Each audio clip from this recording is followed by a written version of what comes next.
Welcome, everybody, to Tapped In Georgia Wrestling, part of the Tapped Out Wrestling Podcast Network. I'm Heath Mullican, joined by the man behind all the controls, the man behind the curtain, Nick McDaniel. Nick, how are you today? I'm doing good, buddy. Just got done recording another episode of the national show, and so like back-to-back recordings, man. So I'm excited. We're kind of going with this theme of Tapped In. Then this one will be Georgia Wrestling, and then there'll be other topics that are covered on the network that'll be tapped in, and then whatever we're talking about. So we want to thank everybody for feedback that you gave us on the pilot episode of the Georgia Indie Talk.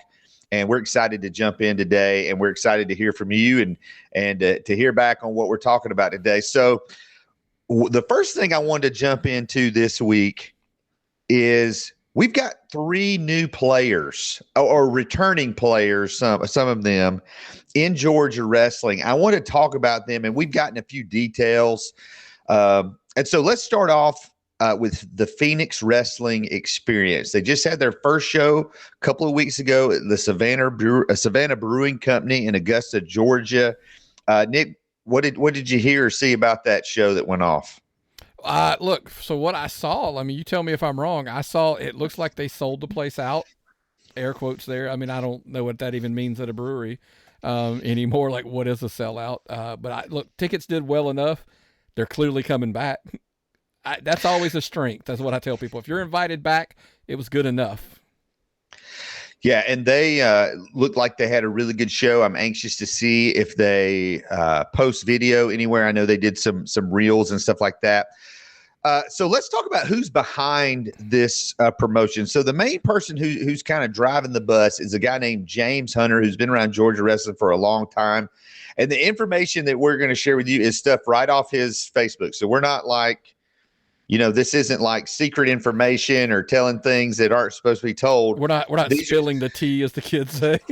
That's right. That's right. There's tea, but we're not spilling it right now. Yeah. James mentioned that the 2 gentlemen that are helping him are Kyle Strickland and Nick Fargnoli. I'm sorry if I mispronounced that name. These are guys that have known James for a long time. Neither one of them is a wrestling person. Like, you go to them on Facebook, literally their only wrestling friend is James Hunter. So James posted, thanked them that he'd kind of put some feelers out about getting some, for lack of a better term, so an influx of cash to get the promotion started. And these 2 guys stepped up. What are your thoughts on kind of the power behind the scenes being 2 non-wrestling guys? God bless him. I'm like, I know this sounds crazy. Like, God forbid a guy went out and got working capital like ahead of time. He didn't wait on an income tax check to come, or, he literally went out and got working capital. And look, I'm not saying it's good or bad in this sense of the word. I can give you both. The good part, hopefully he has somebody who's just like, make us some money and do your thing. They're not meddling into it like, hey, I want to be a booker. Hey, I want to be, I want to be a promoter. They're like, no, dude, that's your thing. You do that. And when we make money, you give us our money, back. Right. However, sometimes that might not be a good thing. If he's not surrounded by some other people who can one guy can't do it all. Right. We've learned all of the successful promotions. One guy doesn't do it all. So that might be, something they may need to consider.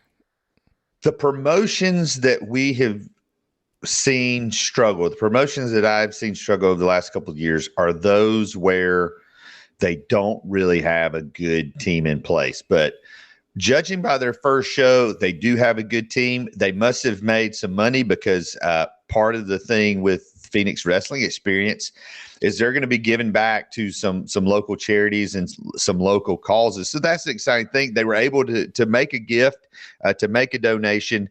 And if Kyle and Nick are just there, hey, we're supporting this, and we just kind of want to see a return on our investment. We don't care who you book. Then that gives kind of, James kind of the freedom to kind of do what they want. So that's who's behind it. The second question is, where are they running? They've already said, hey, they're running every month at the Savannah River Brewing Company there in Augusta. he posted on Monday or Tuesday, they're actually got a couple of shows outside of Georgia they haven't publicized yet. He said their goal was to run 6 to 8 shows. They're up to 12 shows, and then a couple of other shows. These brewery shows are popping up everywhere. Again, their plan is to run monthly, and this is the first time since I've been following the Georgia scene that we've had monthly shows in Augusta. Can you think back to a time? I mean, IWE and Viral alternate months, but they're bi-monthly. Can you think back to other monthly shows in Augusta? Not since we've been in the game. I will tell you not. And then, look, I know that's not forever and a day ago. It's only like 7 years ago. I don't remember it of any time. So it'll be not sure if we're going to get there later. I think this starts to begin the obstacles of some of the promotions that we get to when we start talking about how many are down there now. Yes. So this puts 4 wrestling promotions within 8 miles of each other in Augusta. Viral just announced this week they're going to run and they're coming back in April at the Warren Road Community Center there in Augusta.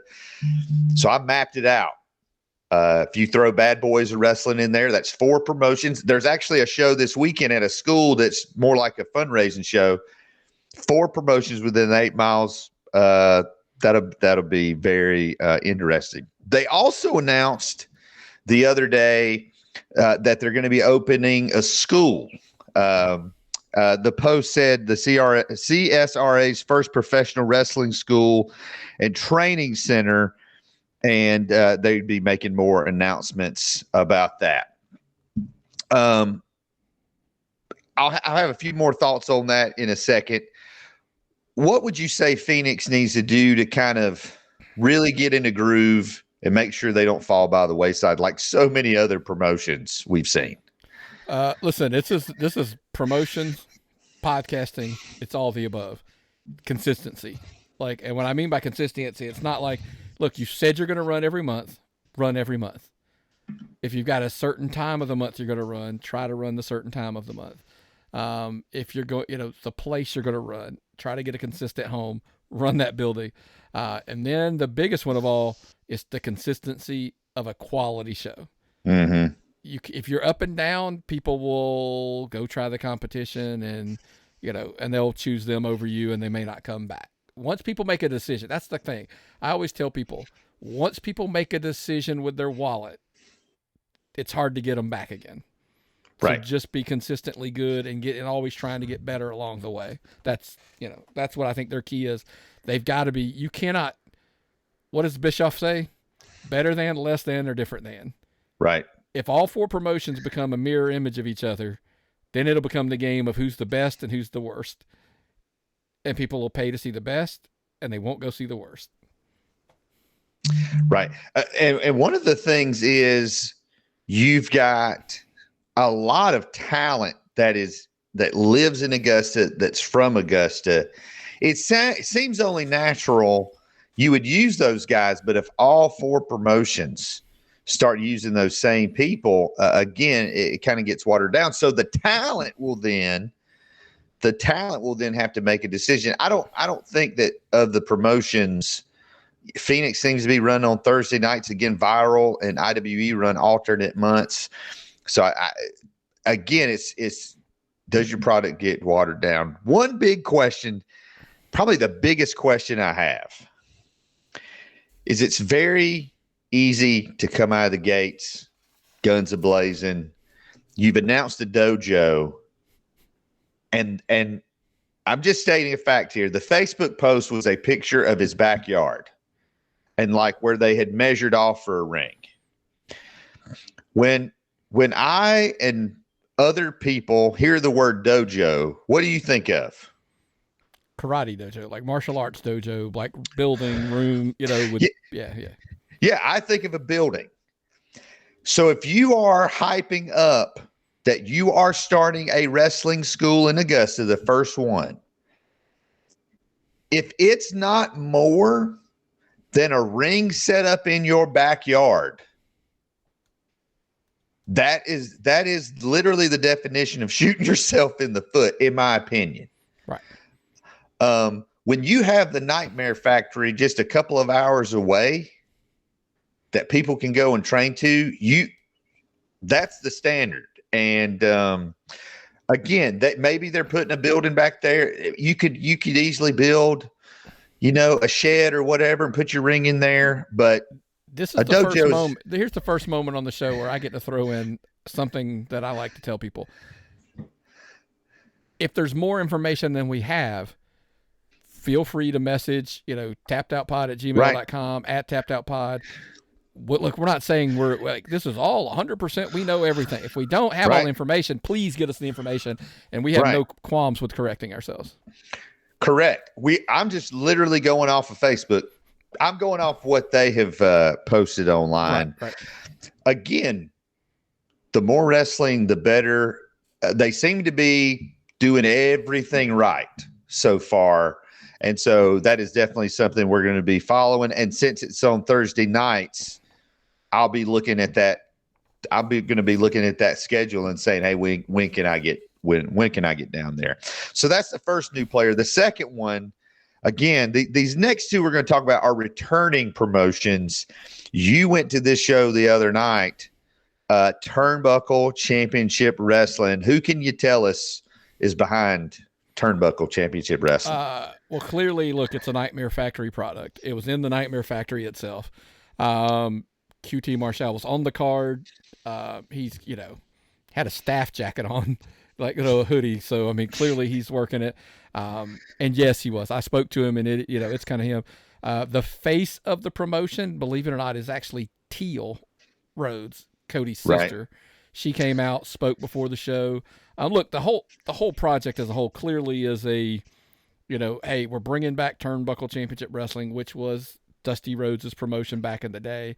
Lots of guys in this area kind of got their, that was their indie promotion at the time. I mean, Glacier was on the, post WCW. Like a lot of guys, I can tell you some great stories I heard from Terry Lawler about Turnbuckle Championship Wrestling and all that kind of stuff. So, but they have a lot. I mean, and look, if you saw the pictures, we put some up on our Patreon page, and we put some out on social media. Of course, then they have since gone out and put stuff out as well. Right. And it looked spectacular. I mean, there's so many things I could tell that I was like, this is not your typical indie promotion. I'll give you an example. Myron and I we showed up at the door, and they're like, what's your name? Because they didn't sell tickets to the first show. It was a reservation system. Gave them our name. Oh, you're on the list. Here's your bands. Here's your, raffle ticket. We're like, oh, thanks. Then another young man says, what was the name again? I gave him the name. He said, follow me. And he took us to our seats. They actually had Post-it notes on the seats and and I'm like, that's not normal. Right. But it was awesome. And then production wise, the rigging system, the lights, the curtains, you saw it. I'm like, dude, this is totally a professional thing. Turned out, by the way, it actually was. Which is a whole difference. Right. So I can't say enough. I thought to myself, there was a wrestler on the card who told me this promotion has the potential to just smoke everybody in Georgia. Just blow the doors off of them. They do have tons of advantages, and I will go through those like I'm walking through a landmine field, because there's some of it I can say, some of it I can't. But I had a long conversation with a lot of the parties involved after the show, and I agree 1,000%. They could very well be the best promotion in Georgia if they can just walk a fine line and make it happen. Right.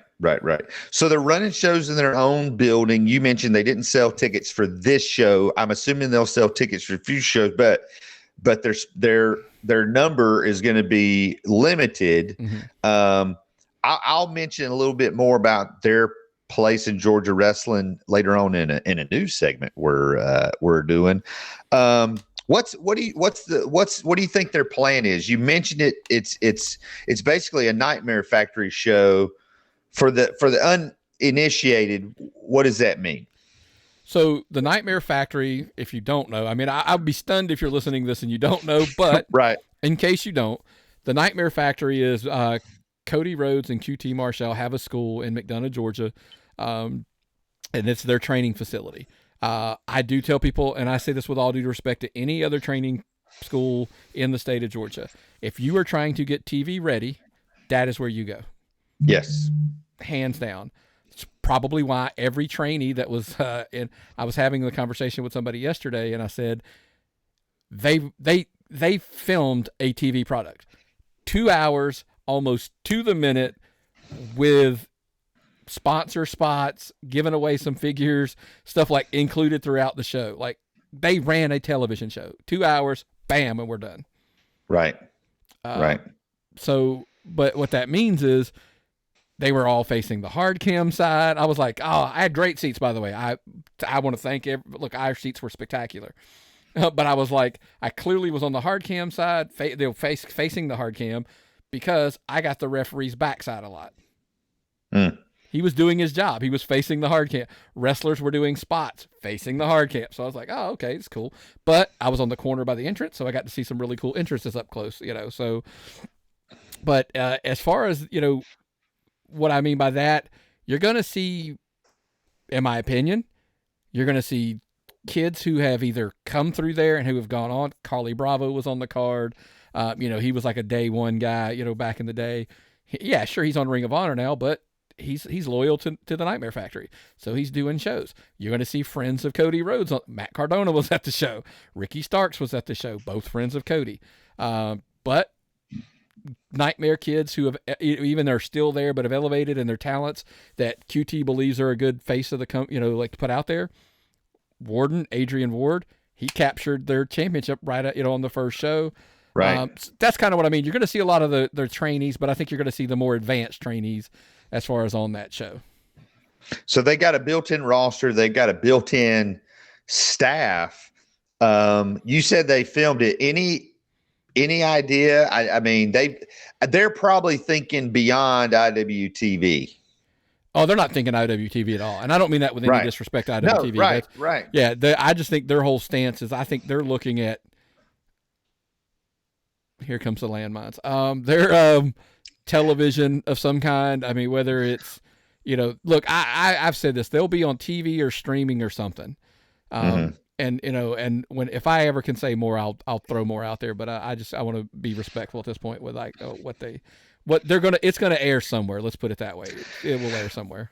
But it's clear we are filming a TV show. Like, that is not even. It's not. I was watching a video yesterday of a promotion, and just like the way it was cut was horrible, because it wasn't really like a lot of rhyme or reason, because when they film, most promotions, when they film their shows, they're not thinking on the production side. They're not thinking in terms of a television product. So that's a huge difference for them. Couple of questions I want to throw out, just some thoughts I had. You mentioned this was kind of a TV show, maybe little shorter matches. You think they're going to lead up and maybe run shows that lead up to like a bigger show? I see it being season format, big payoff, that type of thing. That's kind of something I could see the vision of a big pay-per-view or something like that, because look, even if it was something as simple as like, hey, if they could land a streaming deal or whatever, or they could do a $9.99 pay-per-view, I'm like, trust me, you're going to want to see it, because the advantages that they have, which they have quite a few. Look, I mean, it was literally their debut show. Matt Cardona was on the show. Ricky Starks was on the show. Like, most indie promotions don't have that connection that they can just kind of make that happen without paying through the nose for it. Right. And even the production, it was an outside company, but it was those connections that they have that make that happen. We're always telling people the thing about indie wrestling is it's where you see the stars of tomorrow. But quite honestly, you could go to 10 independent wrestling shows around the region and not see a single person who's ever going to sniff television. I would say with full confidence, every single Turnbuckle show you're going to go to, you're either going to see someone who has been on television or someone they're not going to put people on their show who are not going to be heading in that direction. Oh, 100%. I mean, Carly Bravo on television. Right. Look, and I'm probably going to miss some, by the way. This is the crazy part. Ricky Starks on television. Right. Matt Cardona all over the place. The main event, here's, by the way, it was a fun show. It wasn't your typical, and it wasn't a spot fest indie show. I mean, it was, right. The main event was QT Marshall, Glacier, Burning Love, Luther Biggs. You know what I mean? I'm like, and Scotty Riggs, American male Scotty Riggs versus Adam Priest, Sunny Days, and I knew I would forget everybody else on the car on the heel side. Duncan Mitchell, he was one of them. Mm-hmm. But and Owen Knight. See, I knew it'd come to me. But there were on that other side, there were WCW guy, AEW, former AEW Ring of Honor guy. I'm like, come on, man. It's like, this was like a star-studded show. And by the way, I will tell you that I will honestly, I know we got to keep moving on this, but there was like the third match in, and I turned to Myron, and I was like, dude, there's not a guy I've seen yet that doesn't look like a wrestler. Like, there were guys that were like physically, like, this guy's a wrestler. I was like, if I saw the guy in person, he's either a wrestler or he's like a football player. He's an athlete somewhere. Right. So guys weren't showing up like they just rolled out of bed or something. No, not in the big, like the first, and then it was like, and then by the way, we're like, oh, and then you're going to roll out Varia Morales versus Carly Bravo in the middle of the card. Wow. Like, right. Exactly. So I think all the potential world, sky's the limit. And like I said, we're talking about the production stuff. It was a production company they brought in and did a setup. So theoretically, they could change it next show. It could look different if they like, hey, we want to redo this. Right. We want to make some changes, because the production company, they're learning on the fly too, right? Yeah. Let's do something different. We think this will work better. Bringing them in gives them a flexibility of not saying like it's going to always look like this every single time. I think eventually, obviously, if you're filming for TV, you're going to get to that way. But I think I think they at least have that flexibility. It gives them some room to experiment, which will be fun to watch. The third promotion I want to talk about, again, this is a promotion that is returning after a couple years. As a matter of fact, the last Disruptor match happened at Hell Freezes Over, put on by the Tapped Out Wrestling podcast. Their return show is this Saturday night. We'll have more information about that. The Tannery Row Ale House. Nick, I know you've been talking to some of these folks. Who are the people behind Disruptor Wrestling? So believe it or not, they don't actually like their names thrown around a ton as far as out there. So, but look, I mean, I do look. It's there's some people that have been into wrestling before. It's not some guys who don't know wrestling. Right. They're using a lot of the talents involved to help as well, which I found out some of that today. So I think they've got all the potential in the world. And what I mean by that is like guys who have booked at other places, that's who's kind of handling the booking. Some of the shows are going to be agented by some of the talents on the card. And what I mean, like some guys that are some veterans. Let's put it this way. Slim J's on the first couple shows.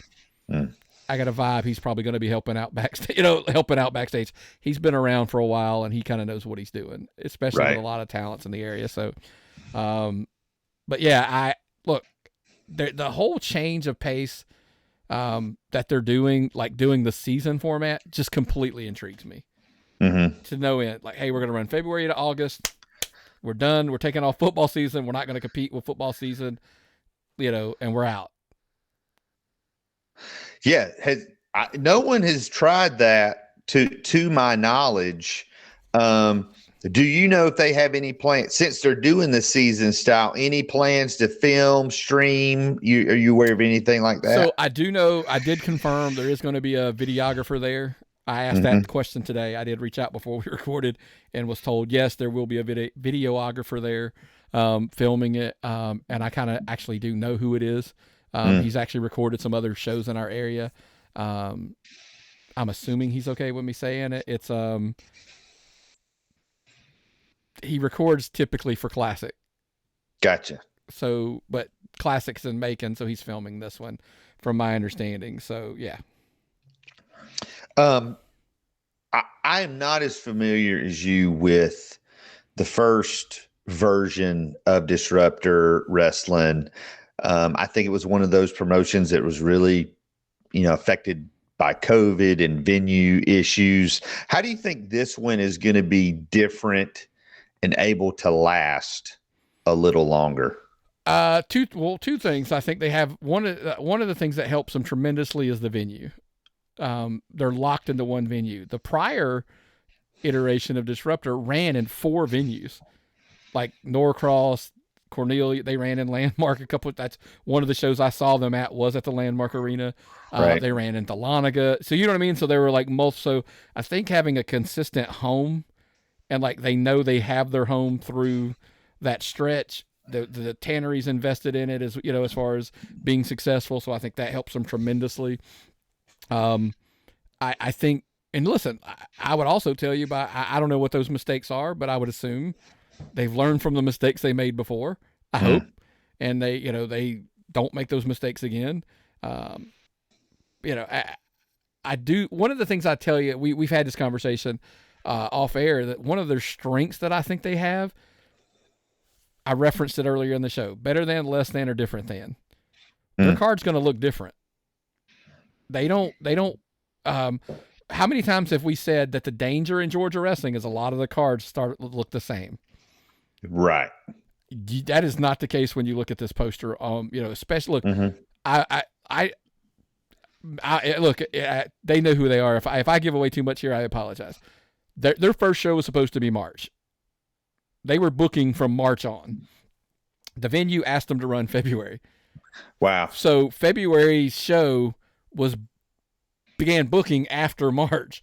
So therefore, I always say, look, February's card will be the closest you see to a Georgia card going forward. Yeah, you shared a little bit with me of what they're looking to do in March, and I got really excited. Some new things, some new faces, and pretty exciting stuff. It is coming up this Saturday at the Tannery Row Ale House, and we've got some information about that Disruptor show right now.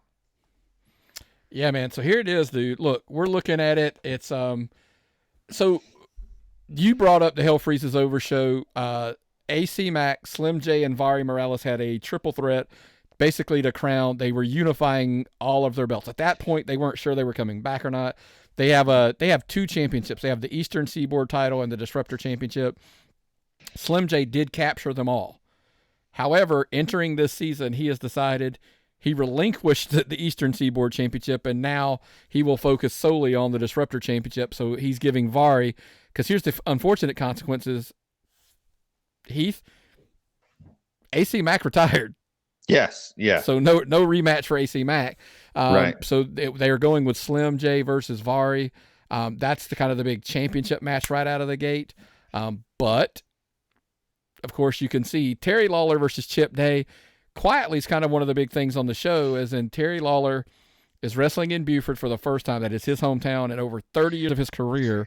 And of course, the opponent chosen and they are wrestling for the GCW Heavyweight Championship. That's right, another promotions championship being defended on the card. I said, boy, that sounds like that's been done before somewhere. But he's wrestling Chip Day, basically one of his wrestling kids. So that one's going to pull at the strings of a lot of people in the crowd. Terry Lawler has his own cheering section in the crowd. You can see Joey Janela there in the middle. He's on the card. Steph DeLander, who is Matt Cardona's, his I don't want to call her a sidekick, his valet, versus Ivy Malibu. Let me tell you a little secret about Ivy Malibu. If you don't know who she is, you probably need to catch up to speed. She went quickly from being a nightmare girl, a ladies wrestler, till she is all over the country now. She has captured championships all over the country. So that one should be a massive hit. CB Suave, are you a fan? Have you seen CB Suave in the past? I've seen a few things, and he is very different. Very different. Taking on somebody else who's also very unique. Man Scout Jake Manning. Good to see him back wrestling. And it looks like they're Disruptor's creating a new title, the Party Animal Championship. And this is a qualifier match. As I used to say a lot on commentary, CB Suave and Man Scout Mounting contrasted styles with them. And then really about the closest thing is you'll see to a house fight, Ben Bishop versus Curtis Coleman. We just saw Curtis Coleman a few weeks ago at UWF. There are going to be some hard-hitting shots in that match. Yeah, Ben Bishop's a big dude. So you absolutely want to check it out. That is Saturday, February 17th, Tannery Row Ale House. It's right there on Main Street in Buford, Georgia. Put the address in there, 554 West Main Street, Buford, Georgia, 30518. Doors open at 6, folks. By the way, if you got your VIP tickets, it's actually 5:30. Show starts at 7. Get your tickets. Yeah, folks, go get this. Figure this out. DisruptorWrestling.com. And Heath, you can actually buy your tickets ahead of time. That's right. We were talking about one of the shows we were going to, and I am OCD. I have to buy my tickets ahead of time if I'm able to. That's why if I ever go to Southern Honor, I will have to message Gary Lamb I'm going to need you to set me a ticket aside. I pay you for it, but I just have to know. I don't want to get there and I don't want to be turned away at the door. Yeah, that's always a bad thing, right? We don't want that for sure. But yeah, I think they've kind of finishing our Disruptor conversation. The opportunity that they have, they're in a market that's not super saturated in Buford. It's a new market. Now listen, however, I do tell people all the time, because this is my hometown. The Mall of Georgia's there.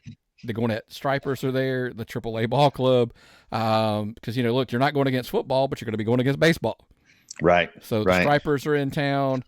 There's always stuff going on. It's just a busy area. So I think their competition, look, it's not like on any other thing, but not a lot of 10 minutes away. Most towns don't have a AAA ball club. So I think that's something to keep in mind as well, that there's, just a big thing. It's especially on a Saturday night. A lot of indie promotions run in places where there's not a whole lot going on. So that's going to be interesting to see. So those are 3 promotions we want you to watch this year that are kind of starting up. Real quick, I want to throw one in. It didn't make our list, but I actually was thought about it when we were talking about another one. I don't have a ton of the information because I'm not even sure what I can share. But Kraken Pro Wrestling down in Tifton. They're going to be running the TIFF Theater. Check them out on social media. Give them a follow. Extremely charity based and a lot of good stuff going on behind the scenes. I don't even know if I'm supposed to tell you who's running it at this point. So I don't. But definitely give them a follow. I think there's a lot of potential, and I think what I love about it. I think it's going to be a proving ground for a lot of young guys to get an opportunity to come up and earn their way onto some of these bigger shows that we've talked about. And I think one of the things when you told me about it, I think I'm personally excited because of part of the cause and the reasoning of running it, that it's really not about wrestling. It's about other things and helping people. And I'm excited to see that. And 100% we, as we get closer to their debut, I definitely want to devote some time to talking about that and maybe even have some special guests to talk about that. So we told you on the pilot episode that we were going to have this thing kind of like the top 3, and we've kind of thrown it around a bit, and there were things we didn't want to do, things we did want to do. And so on this edition, I've got a few top 3 things that I want to throw out. And then we're going to talk about our Power 5. So who are, that could be anything. So top 3 matches or promos that you've seen so far this year. So for me, the Martin Stone versus Chip Day match at Southern States was one of the most entertaining matches I have ever seen live. It was so good. They interacted with the crowd. They convinced, with the help of the audience, convinced the ref to not count them out, and they just kind of went at it. And it was clear. Here's two guys that are having fun. They're beating the fire out of each other. And there's a part of that match that's in another of the top three. That was one of mine. The other one was a match I just watched the other day, the Happy Madness match. Grapplers versus Sal Renaro and Sunny Days from Southern Fried Championship Wrestling. You can watch it on YouTube. One thing I loved about it, as someone who has filmed wrestling shows, this match went all over that gym. They did a tremendous job capturing the action. It was well lit. You could see everything. One of the grapplers is bleeding. It just was pure chaos. But it was great stuff. You were there. Yeah, we were. I was going to say, we actually were live at that show and saw it. And the hysterical stories, they had Myron pinned in the corner at one point, just terrorizing Myron in the corner, which was hysterical to me. But yeah, that match is up there for sure as probably the top ones. Just to throw mine in here, because I'm gonna like let you do your three, and then I'll probably throw one in. Right. Mine would because people slip and forget here. That Anarchy show, right, was the beginning of the year. I think I'll still slide with probably Judias versus Nick Kalen for the Anarchy Championship at the Anarchy show.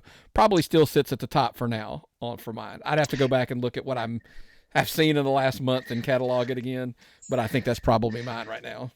Yeah. The other thing I wanted to share, and this may have been something that a lot of people miss. You were it was from Southern States. We got to the main event. It's Bryce Cannon and Martin Stone, and Josh Wheeler. I'd never been to a show with Josh Wheeler. He gave just a very heartfelt introduction for that main event, where he kind of referenced Jimmy Rave, and it was just very personal. And it was almost like, hey, we're gonna peel back the curtain a little bit, and it got real and it got emotional. I didn't know Jimmy Rave. I didn't really watch him a whole lot, but in that moment, in that introduction, it brought you in that this match is important. These two guys care for different reasons, and it just created a very good. It created a really, it got emotional. And so kudos to Josh Wheeler. It was just great. I can't wait for the video to come out and rewatch that, because it was a cool moment. You mean somebody actually got you invested even more so in the match, like going into it? I mean, that's just crazy talk, man. Oh my goodness. And we haven't even talked about this. Bryce Cannon, he wrestled 3 times, and he hurt his knee in the first match, and it was a factor the entire show. Yeah. It was great. It was very well done. Any other matches or promos that have stuck out to you? No, I still, like I said, I'm still going to stand out on that one for now. There was some good stuff, but we're gonna come to it later. I know it's on our notes, so there is one that I want to get over. I don't want to double dip it in there. So, yeah.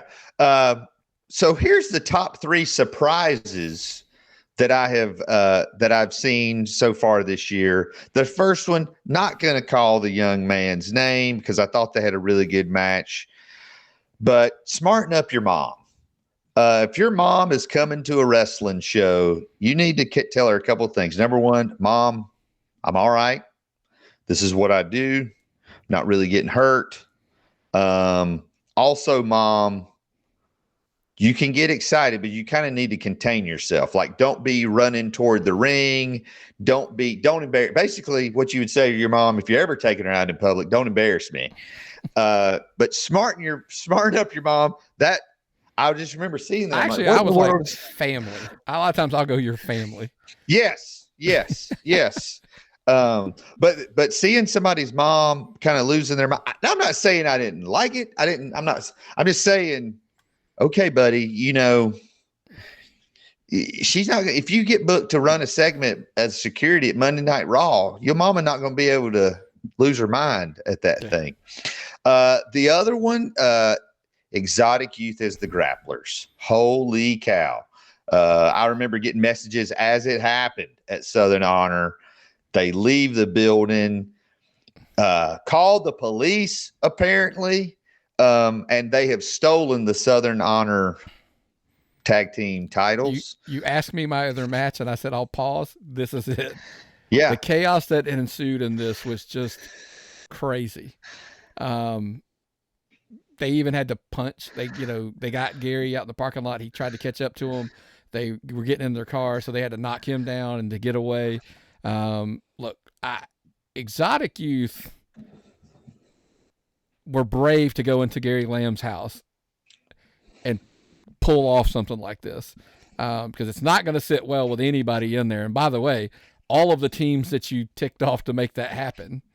Yes. That's the other part that a lot of people aren't thinking about. I'm like, you've got Happy Madness, you've got the Covenant of the Goat, you've got the Grapplers.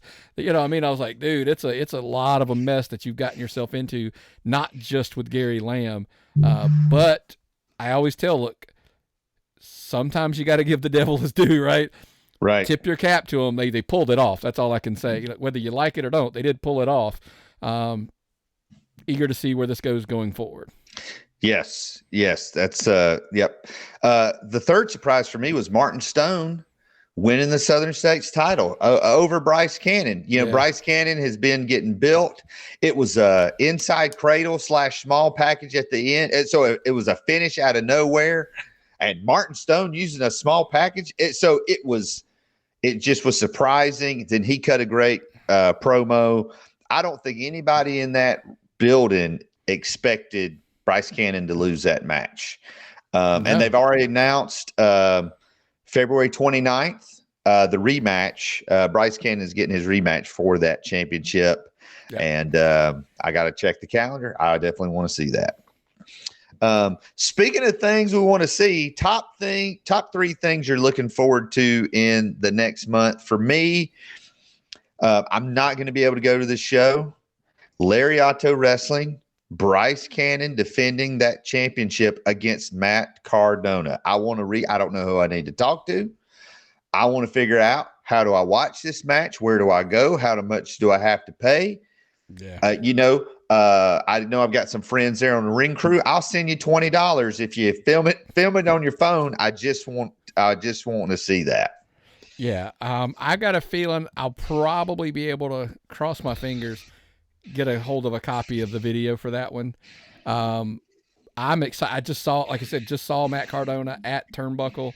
But Bryce Cannon, man, we've talked about how he has slowly but surely climbed the pecking order of best wrestlers in Georgia. If he's not there, he's right there. And this is an opportunity that he just can completely just skyrocket even further with a win over Matt Cardona. Yeah. So next weekend for me, going to some wrestling this weekend. Next weekend, I'm doing a circuit. I'm going to the ACA Wrestling in Charlotte on Saturday, February 23rd. Then on Sunday, that afternoon, going to AML Wrestling in Winston-Salem. First time I've been live to either of those shows. I am super excited for that.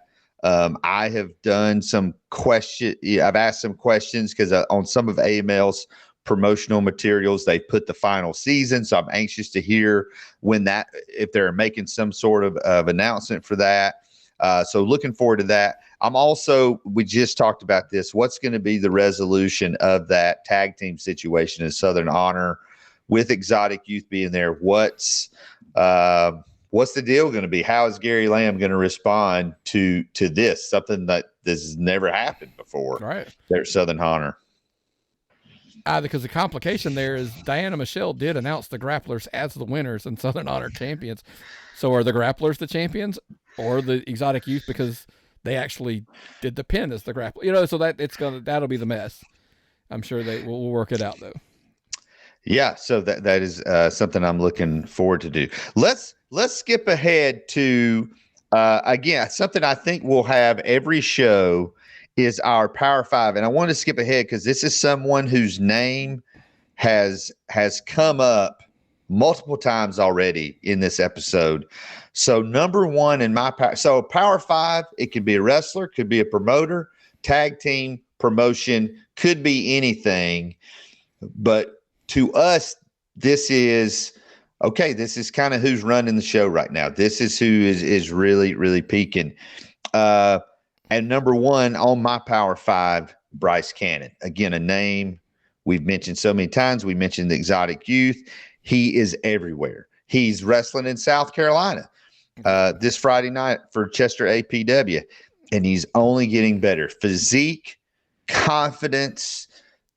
Seeing him at that Southern State show sell that knee injury, I think it was one of you guys said, oh, wait, he didn't forget he was hurt. Yeah. I mean, most of the time guys do. They'll get a knee hurt, and the next thing you know, they're doing, 450s off of the top and, stuff like that. And you're like, I think he forgot. Or they're chasing and they're running around, no limp or whatever. But kudos. But look, I had a, I don't know what's the word I'm looking for here. I had an experience, over at Top Guy Weekend with Bryce Cannon. And since then, like, my appreciation of his talent, and I always tell him, like him or don't, personally, like how they approach, whatever. Right. The character, we try to weave in and out of kayfabe right here on the show. Right. Right. Good guy, bad guy, whatever, you still can appreciate the efforts that he's putting in, and becoming, like I said, if he's not the guy, he's right there with those guys for sure. I wouldn't disagree in the least. Yeah. Number two on my Power Five, we mentioned him earlier, is Turnbuckle Championship Wrestling. And the comment I will make is they have put people on notice, but I don't know if they care that they've put people on notice. Yeah. Like, I think they're just doing their thing, and I don't think they care a lick about what else is happening in Georgia wrestling, because they may be the only promotion that's not affected by anything else that happens in Georgia. Correct. You're not going to take somebody's like booking. They're not going to leave a booking for that show to go to yours. I don't think. I could be corrected, but I'm just because of the relationships they have with the people on their card. That's generally not going to happen. The only way that's going to happen is if Matt Cardona at the last minute, somebody would have told him, by the way, they ran on Thursday, so there are not too many other shows they're competing with. Matt Cardona is probably not getting an $1,800 payday on a Thursday somewhere. Right. So, right. But look, I just think the more I can say down the road, obviously, look, I'm being blunt. I invited QT Marshall to come on the show and say, look, man, come on, like let's talk about it, so that way it's coming directly from you. I don't have to worry about saying what I'm saying, those kind of things.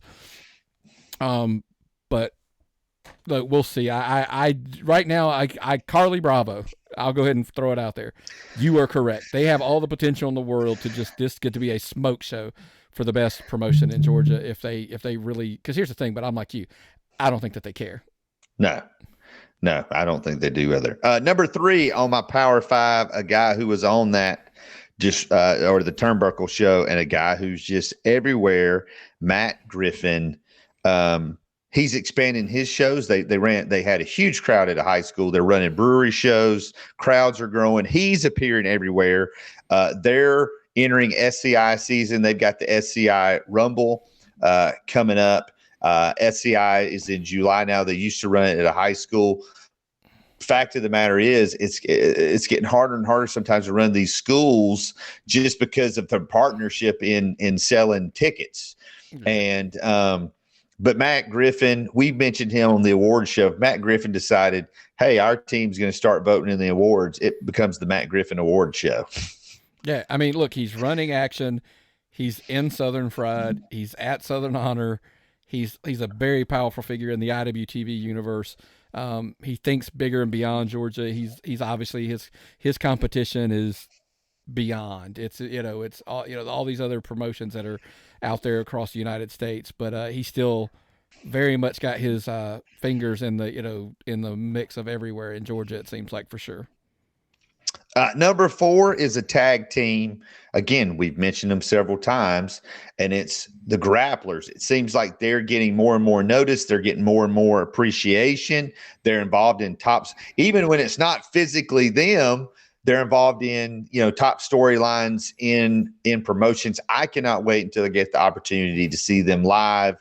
The Grapplers, to me, seem to be appreciated by young fans, old fans. They seem to be hitting all the right notes as heels, because you hate them, but you hate them for all the right reasons. Right. And the crazy thing is they were baby faces. Like at one point at Southern Fried, they of course did the turn on Happy Madness, so that's kind of how they get it.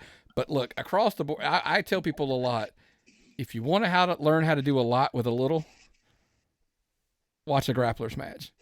They're not out there. They're not killing anybody. They're not killing themselves. Even as crazy as that Happy Madness match was, go back and watch it. It wasn't as crazy as you probably think. Even in your brain, you've convinced yourself that it was. It was a lot of talking and brawling. Yeah. But when they hit you with one double axe handle, it has more impact than 5 weak forearms. Yeah. Number 5 on my Power 5 and is Gary Lamb. He continues to be the straw that stirs the drink.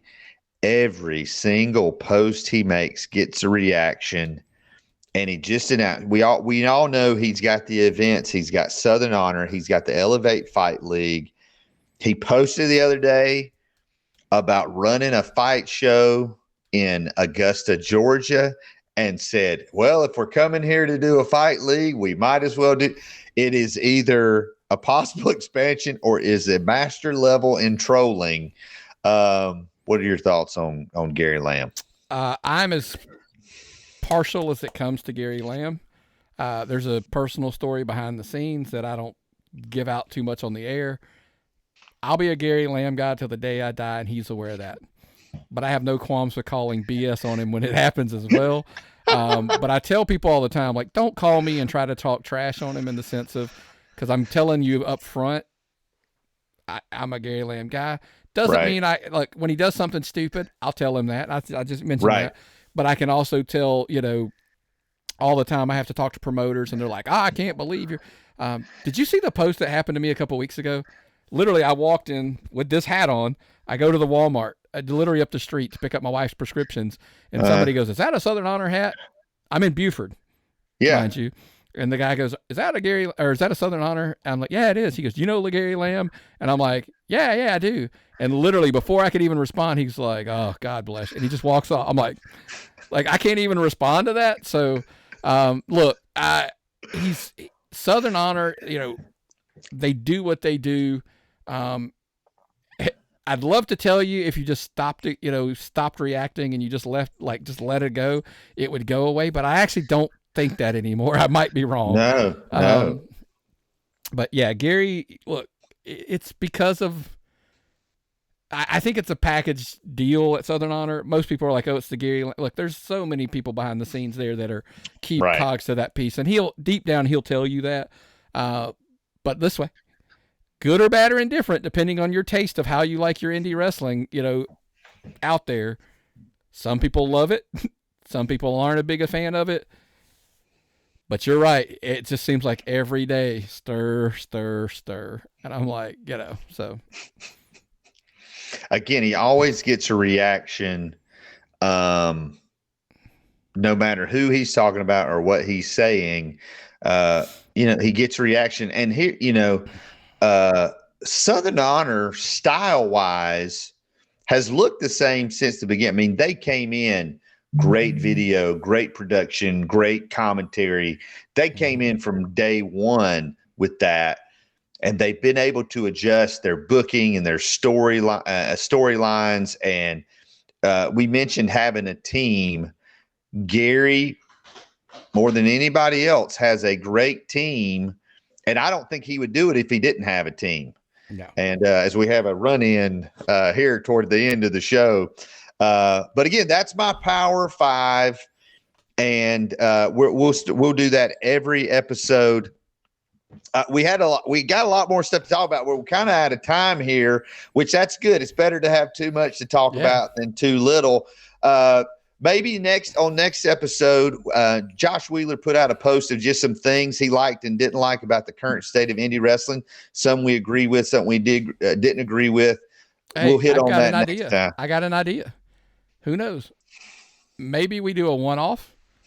We'll put it behind the Patreon wall because everybody loves it when we hide stuff behind the Patreon wall. That's right. Patreon.com/tappedoutpod. We could put it there.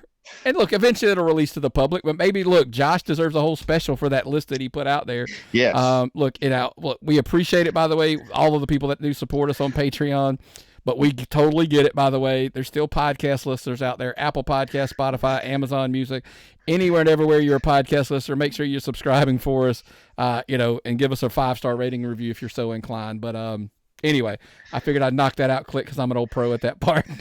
No, good. And YouTube, subscribe, turn on your notifications, and then with the podcast apps, downloads, listens. Even if you're not paying attention, just let the whole thing play. That helps us. That helps the old algorithm and helps the old statistics. Yeah. So again, we would love to hear from you. This is like episode number 2. We would love to hear from you. Things you would like for us to talk about. We are already reaching out to promotions and wrestlers and promoters, and we've already had them reaching out to us. And so that is in the works. Some of those things, having guests, having those discussions, that's what we want to do. We want to talk about Georgia wrestling, but we want to talk with Georgia wrestling too. But we would love your input. We want to be a show that the fans enjoy, that the workers enjoy, and that other podcasters enjoy. Because if they're talking about us, they must be listening to us. You would think. I would say thanks for listening. I do say that. Thanks for listening. We appreciate it, man. We really do. But and listen, like I want to reiterate again. Look, there's something on here, if we get something wrong, because it happens, we're all humans. By the way, I had somebody look. If you just disagree with something that we say, tappedoutpod@gmail.com. You got us on social media. Slide into our DMs or messages and just shoot us a message.